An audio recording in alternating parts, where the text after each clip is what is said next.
Friends, let's start with the numericals of the assignment of chapter number 12. The very first numerical says that calculate wavelength and energy of a photon.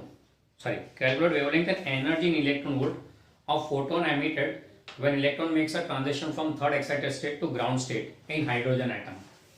Hydrogen atom के case में बोला है कि electron is transiting from third excited state to ground state. Now what you have said that it is jumping from n third excited state as third excited state. now third excited state मतलब कौन सा orbit हुआ?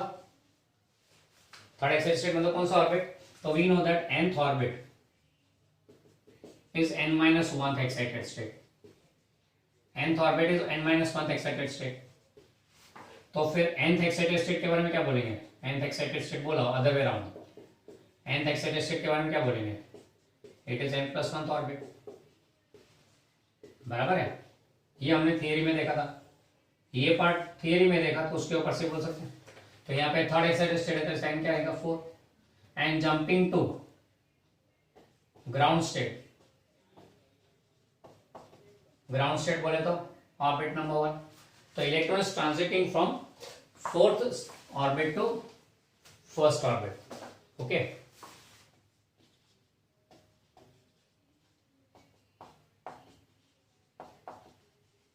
Right, we have to find out the wavelength as well as the energy, and energy हमें ढूंढना है in electron volt. Energy हमें electron volt में ढूंढना है. ओके, तो ये अपना टारगेट है. ये नोट करना तो कर लीजिए.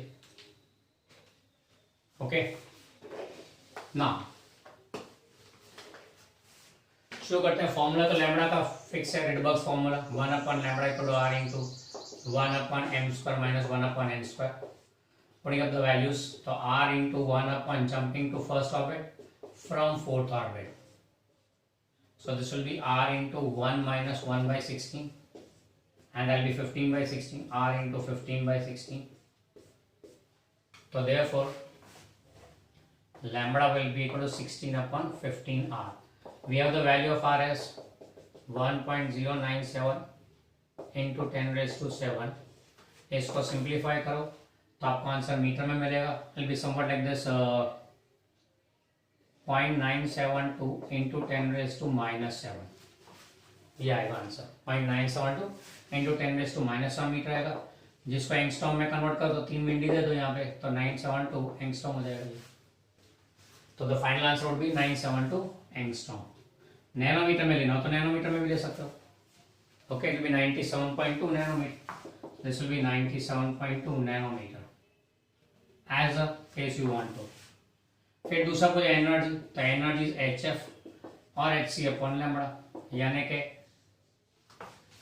H है आपके पास में 6.63 इंटू 10⁻⁻34, C है 3 इंटू 10⁸8, एंड लैम्बडा आपको क्या मिला 0.972 इंटू 10⁻⁻7. इतना जूल में आएगा. इसको इलेक्ट्रॉन में कन्वर्ट करने के लिए डिवाइड बाय 1.6 इंटू 10⁻⁻90. तो ये हो जाएगा इलेक्ट्रॉन में will be approximately 12.76 into 12.76 electron volt बनेगा. Okay, this will be coming out with 12.76 electron volt. Okay, तो ये हो गया regarding first sum. Transiting from two, ऐसे तो बुक में भी दिया हुआ, तो फिर ये यहाँ क्यों लिया? क्योंकि यहाँ पे एक्साइटेड स्टेट के फॉर्म में बात की थी. बराबर है. अगर एक्साइटेड स्टेट दिया तो वही नंबर लेके नहीं चलना है, +1 कर दो ऑर्बिट नंबर आ जाएगा. Paper setter might make a mischief, will tell you in excited state in terms of excited state. तो उस केस में आपको एक ऑर्बिट नंबर ज्यादा लेना है. क्लियर? सो ये हो गया sum number 1. Please copy it down. Then will switch over to sum number 2.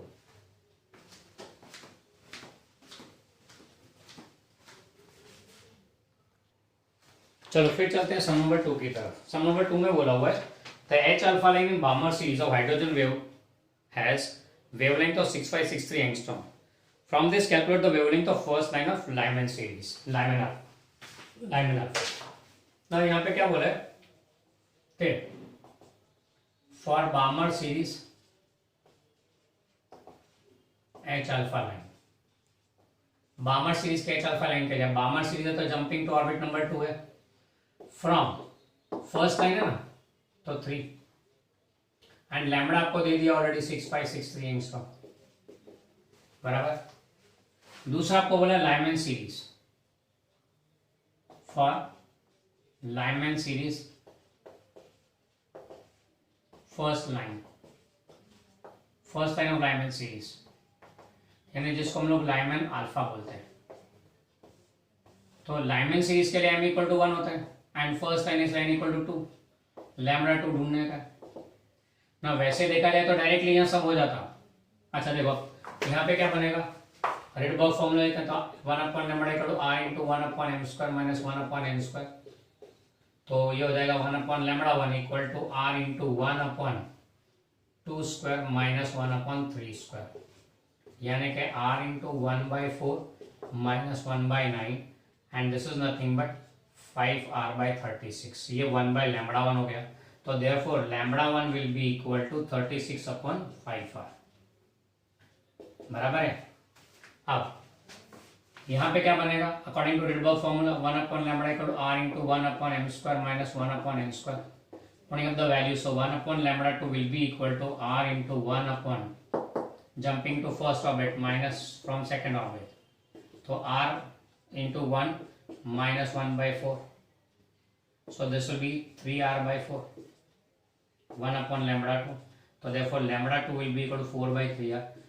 Now वैसे तो r का वैल्यू अपने पास में है, r is a standard constant, Rydberg constant, उसका वैल्यू है, so we can directly get the lambda by 2, lambda 2, we can directly get the lambda 2. पर question क्या बोलता है, see directly you can get the value of lambda 2, you need not do this part, but what the question says is using this data obtain this one, यानी इसका use करके ये लाना है। hope you understand the question. You could have got directly lambda 2 putting up the value of r and solving it, but question क्या demand करता है, question demand करता है use this one and obtain this one.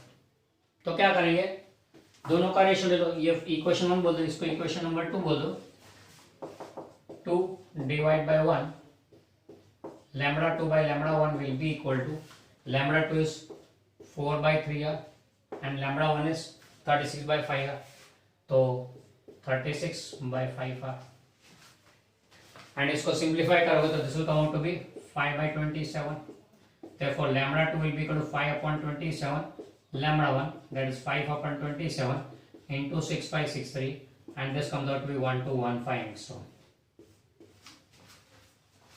फिर से याद करा रहा हूँ, you could have directly obtained using this one, but what the question demands is use this data and obtain this one.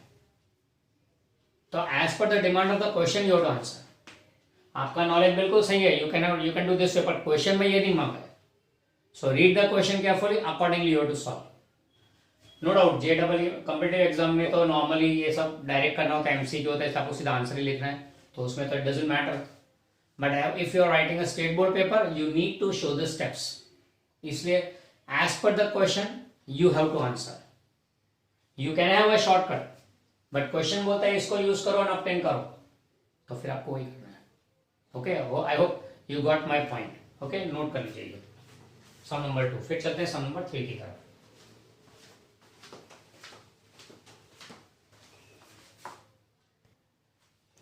चलो सम नंबर 3 में बोला हुआ है, क्वेश्चन कुछ ऐसा कहता है कि at what temperature will average molecular kinetic energy in gaseous hydrogen be equal to binding energy of hydrogen atom. किस टेम्परेचर पे binding energy of hydrogen atom અને average molecular kinetic energy become same.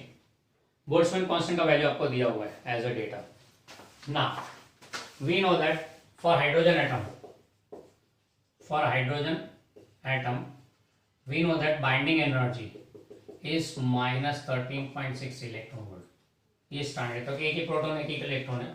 अब इसको क्या लिखें, minus sign तो खाली direct binding है इसलिए, चलो इसको हटाएं, 13.6 इलेक्ट्रॉन वोल्ट यानी कितना होगा 13.6 into 1.6 into 10 raise to minus 19 joule, यानी somewhere around 21.76 into 10 raise to minus 19 joule हुआ। ये बाइंडिंग एनर्जी है हाइड्रोजन एटम का। फिर average molecular kinetic energy, average molecular kinetic energy क्या होता है, half mv square, and that is 3/2 kBT। ये हमने पढ़ा हुआ है, बराबर है।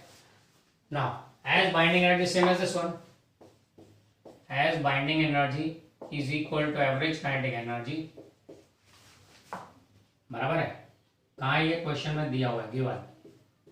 तो फिर therefore 21.76 into 10 raised to minus 19 is equal to 3/2 kBT। तो therefore T क्या आएगा, 2 into 21.76 into 10 raised to minus 19 upon 3 into 1.38 into 10 raised to minus 23। And इसको सिंप्लीफाई करोगे तो आएगा 1.05 इंटू 10 रेज टू 5 केल्विन, जितना आएगा 1.05 into 10 raise to 5 kelvin. Clear, ये आएगा आपका आंसर सिंप्लीफाई करोगे तो। ओके, तो just simply binding energy of hydrogen atom को कनेक्ट कर दिया एवरेज काइनेटिक एनर्जी के साथ ऑफ मॉलिक्यूलर काइनेटिक एनर्जी के साथ, and so you will be able to get the temperature at which this is possible. Okay, ये हो गया थर्ड सम, नोट कर लीजिए। फिर चलते हैं फोर्थ की तरफ।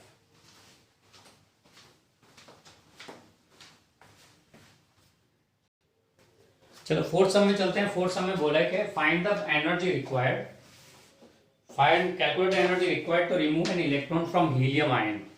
हीलियम आयन बोला हुआ है, तो हीलियम आयन तो He+1 ही हो सकता है, एक इलेक्ट्रॉन घुमा दिया उसने। तो हीलियम आयन में बचा एक इलेक्ट्रॉन, उसको हटाना है, तो व्हाट टू डू। तो for helium we know that Z is equal to 2 होता है, एक ही इलेक्ट्रॉन बचेगा, वो ऑर्बिट नंबर 1 ही होगा यहाँ पे भी। तो ना energy of electron, energy of an electron in nth orbit, चलो इन nth ऑर्बिट क्या आता है formula, En is equal to minus me⁴ upon 8ε0 square h square into z square upon n square. General formula लिखा है, hydrogen atom नहीं है, helium है, इसलिए जनरल फॉर्मूला लिखा है ना। उसमें this much portion is nothing but 13.6, here me⁴ upon 8ε0 square h square की वैल्यू 13.6 इलेक्ट्रॉन आ रही है, हमने पहले भी कैलकुलेट किया, वो स्टैंडर्ड वैल्यू है। तो therefore En can be written as minus 13.6 into z square upon n square in terms of electron volt, बराबर है। अब हियर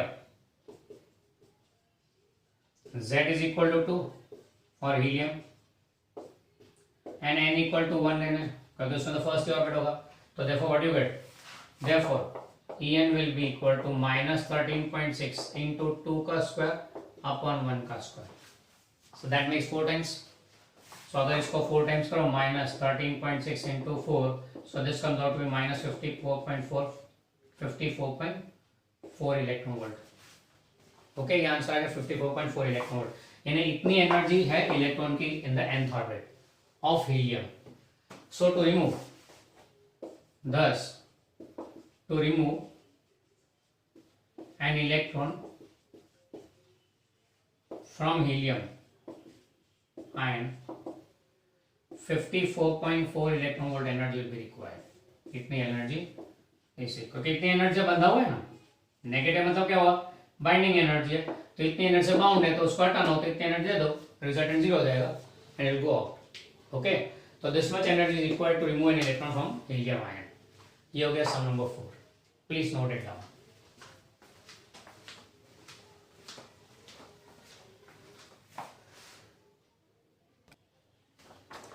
चल लेते हैं सम नंबर 6, बाद में हम लोग 5 नंबर ले लेंगे, 5 एक डेरिवेशन इसलिए।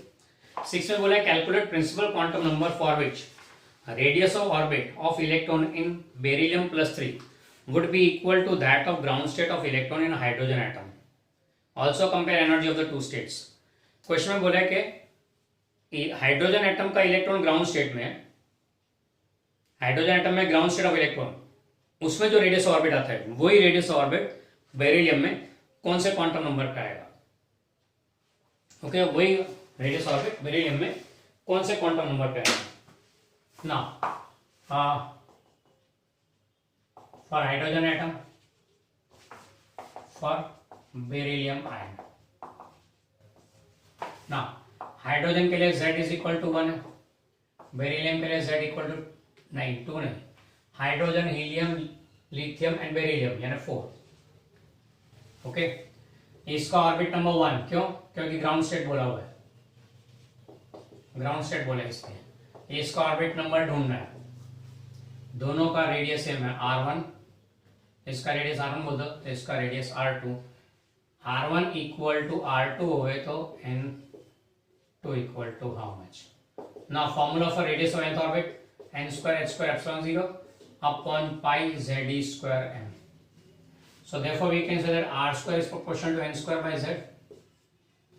So therefore r2 by r1, sorry, r proportional to n square by z.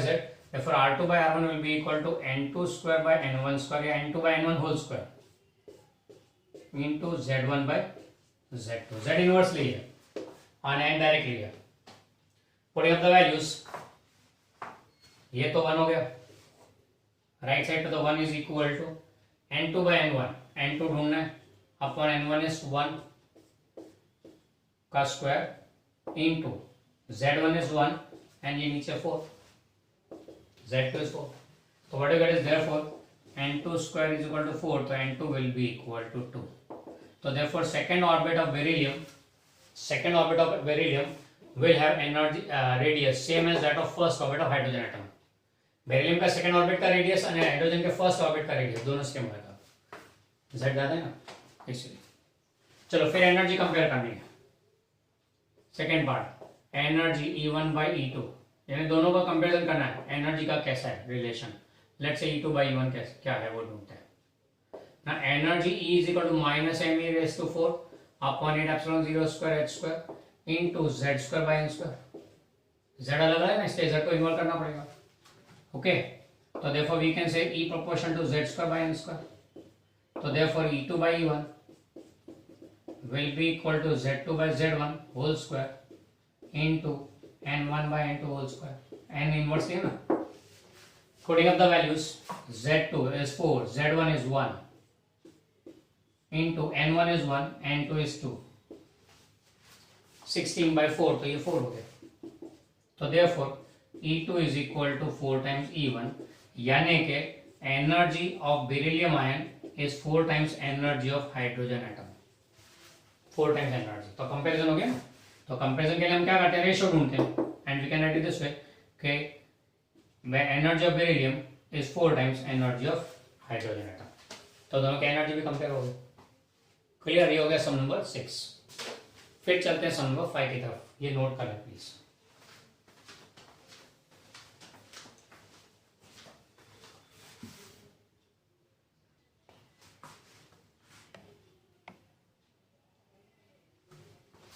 चलो अगले सम नंबर 5 में बोला है in hydrogen atom show that frequency of an electron in an orbit of principal quantum number n is given by f equal to m e raised to 4 upon 4 epsilon 0 square h cube n cube.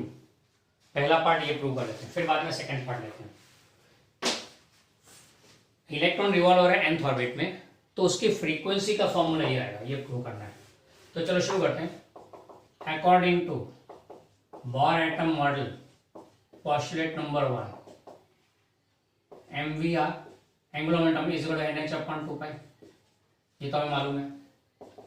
But we also know that V equal to R omega, हमें F चाहिए ना, frequency चाहिए, and that can written as R into 2 pi F, omega is 2 pi F रख देते हैं यहाँ पे।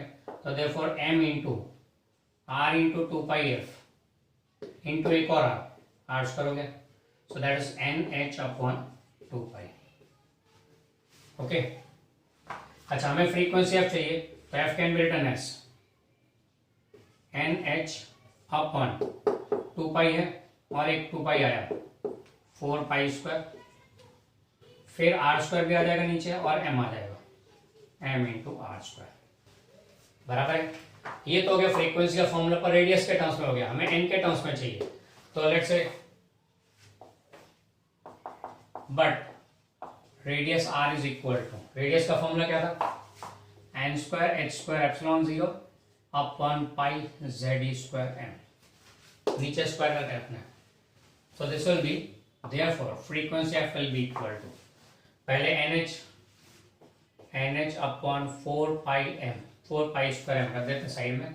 अब आर स्क्वायर, इसको स्क्वायर करके उल्टा रखना है, तो स्क्वायर करते हैं n⁴ h⁴ epsilon 0 square upon pi square z square e⁴ m square. Okay, now see what cuts and what remains. एक n गया, एक h गया, तो नीचे n क्यूब h क्यूब आ गया, पाई स्क्वायर उड़ गया, पाई स्क्वायर कौन बराबर है, एक m चला गया, एक n गया 3, एक h गया 3, तो what you get is me⁴ z square ऊपर, ये 3 बचे, me⁴ z square upon 4 epsilon 0 square h cube n cube बराबर है। Now for hydrogen atom z is equal to 1, तो therefore frequency will be equal to me⁴ upon 4 epsilon 0 square h cube n cube, and that's what you require. That's what you require. Okay, so that's the part 1 of this sum. Clear? अब part 2 के लिए जगह नहीं है, इसलिए ये लिख लीजिए, फिर चलते हैं आगे। मैं आपको ये ओरिजिनल फॉर्म लिख दूं ताकि पता लगे कि कैंसलेशन किस चीज का हुआ है।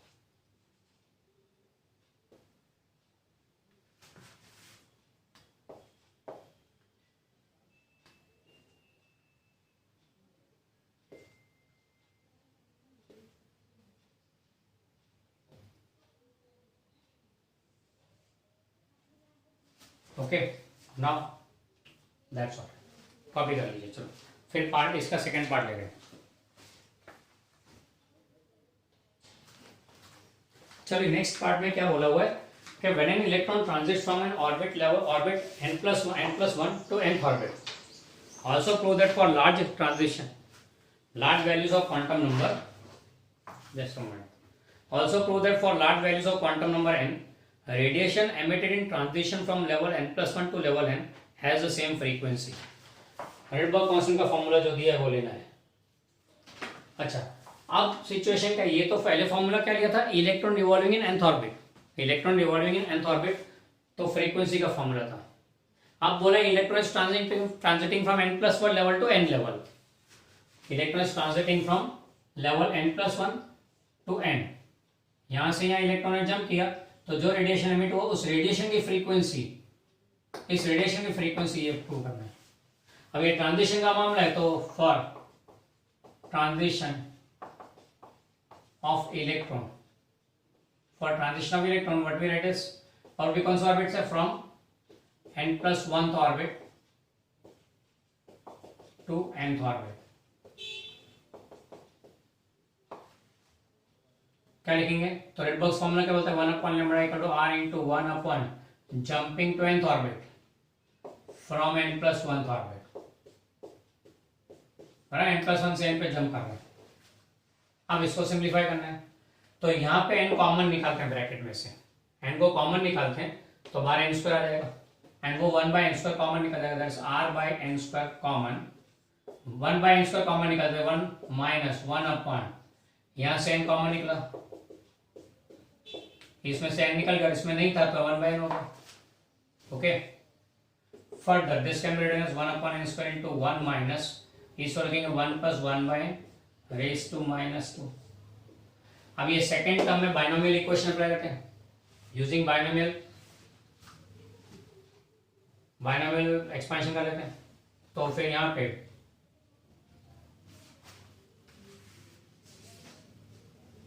यूजिंग बाइनोमियल थ्योरम, नोट करना है यहाँ पे खास, यूजिंग बाइनोमियल थ्योरम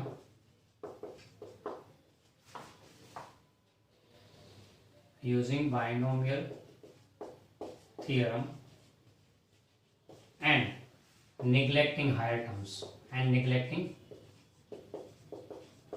terms, तो क्या हो जाएगा इक्वेशन,